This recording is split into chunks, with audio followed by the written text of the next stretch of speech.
Hi, everyone. This is Jason Rodriguez with Zpryme. I'm here with Eunice Chendjou. She is a VP of Partners at OpenTeams in Austin, Texas. Eunice, how are you doing today? I'm doing great, Jason. What about yourself? I'm having a great day in Texas. It's a little hot this afternoon, but it's been a good one there. So I wanted to see if you can start off first with telling us a little bit more about OpenTeams and your work there. Yeah, definitely. So I'm a co-founder of OpenTeams, and we started last year. OpenTeams is a B2B marketplace for open source services and support. Really what we provide to our clients is a one-stop shop for all the open source needs. We work with a network of partners who offers different open source services, everything from consulting, migration, open source maintenance, you name it. We help you find the right partner for your needs. And I started OpenTeams last year as the Chief Operating Officer, and our company has grown tremendously in the last year and a couple of months that we started. And I am currently the VP of Partners. So my role really is to help us grow our partner network. So for 2020, there's a lot going on, obviously. Yes. So I'd like to get your thoughts. What do you think of 2020 so far? But then also in the long run, how do you think 2020 is going to impact society? 2020 has definitely shown us a lot of ups and downs. To be honest, there's been a lot of changes, a lot of transition that has happened in such a little amount of time that I'm pretty sure people have been calling it, what is really the new normal.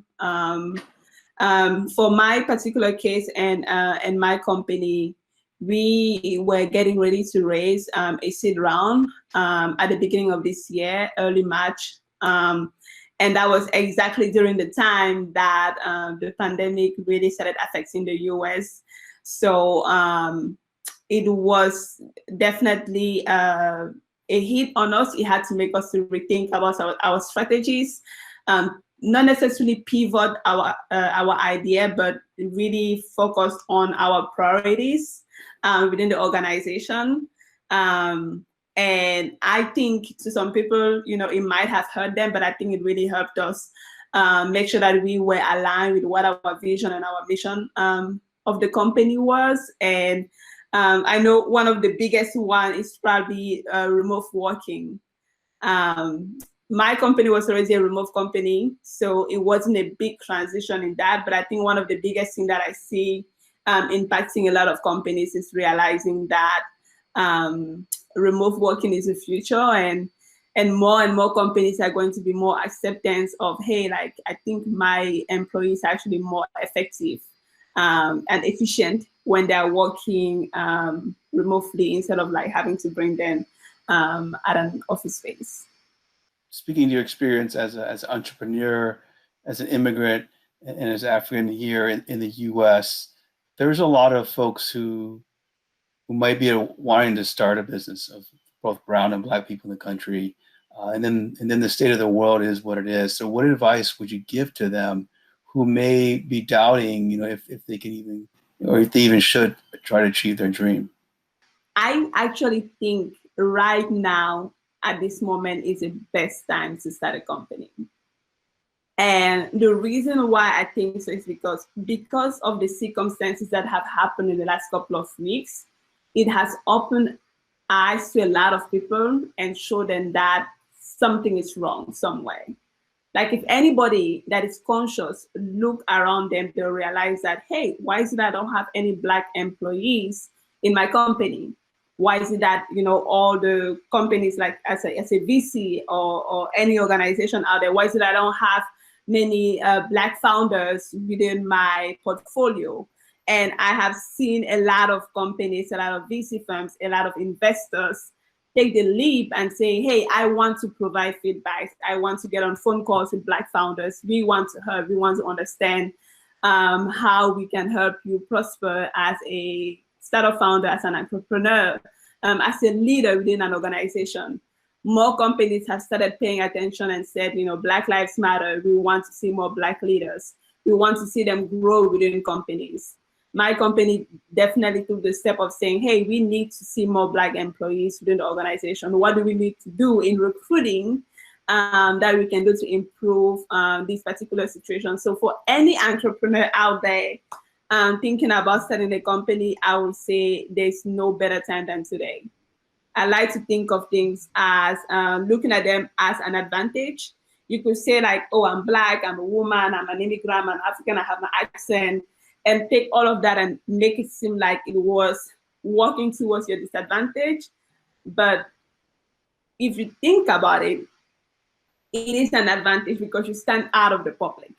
People remember me for the things that I have as an immigrant and as a woman and as an African, because I stand out of the public. So definitely don't think twice. Definitely take the leap and go for it. You mentioned the work of VCs and how they can step up. What other advice would you have for VCs or large corporations to help fight racism? We've seen some very big names jump out there. Nike, that's an amazing job from the front. Ben & Jerry's, also Michael Jordan and his company, and several others. What other practical advice do you have for them to help fight racism? Definitely educate yourself and educate your employees. There are a lot of resources out there on how to become a more inclusive and diverse company. So I would definitely recommend that for both VC firms and corporations. For a corporation, I'll say, look at your recruiting pipeline. Look at where you guys, how are you guys employing? I know a lot of companies that only employ based off of relationship. Well, if you only employ based off relationship, then you only hire the people that look like you, right? But if you decided to get out of that comfort zone and actually look at, predominantly Black colleges, there are so many companies out there that are starting just to help future Black employees or Black talents.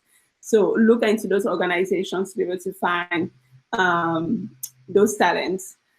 And whenever people are within your organization, Black people are within your organization or Black founders are within your portfolio, what do you do to help them succeed?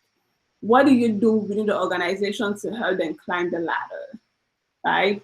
Do you provide mentorship? Do you provide, upskills training? If it's a portfolio company or under VC firms, what are the resources out there available for you to provide your Black founders? Because sometimes some of the sectors that the white founders might be in, might not be an opportunity for the Black founders. Are you making sure that everybody gets a slice of the cake? So I wanted to conclude with kind of getting your advice in terms of how being an entrepreneur has helped you bring that skill set to your team and your company to be agile, to actually improve during this pandemic. How has that really helped you? I think as entrepreneurs, we learn that that challenges either break or make you.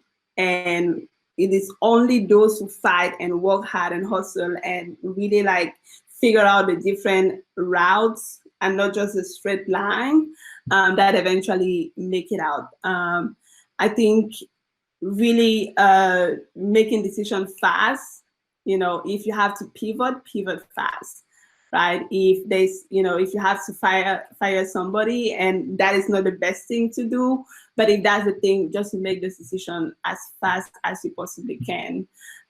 Because in crazy moments and in uncertainty times, it is really, you can be slow in making decisions. We had to, our own company, again, we were in the space of raising money.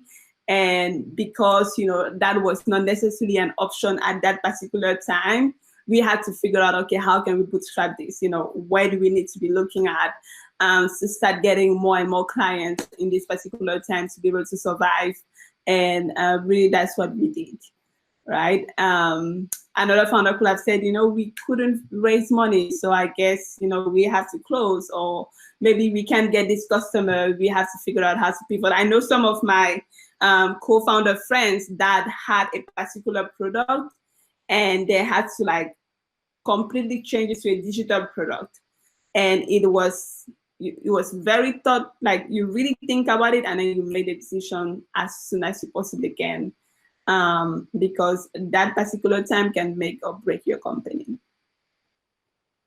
Eunice, it's been a pleasure, and thank you so much for coming on and sharing your thoughts and your insights, particularly in this critical time in history. And appreciate the call to action, and we look forward to hearing from you soon. Thank you for having me, Jason.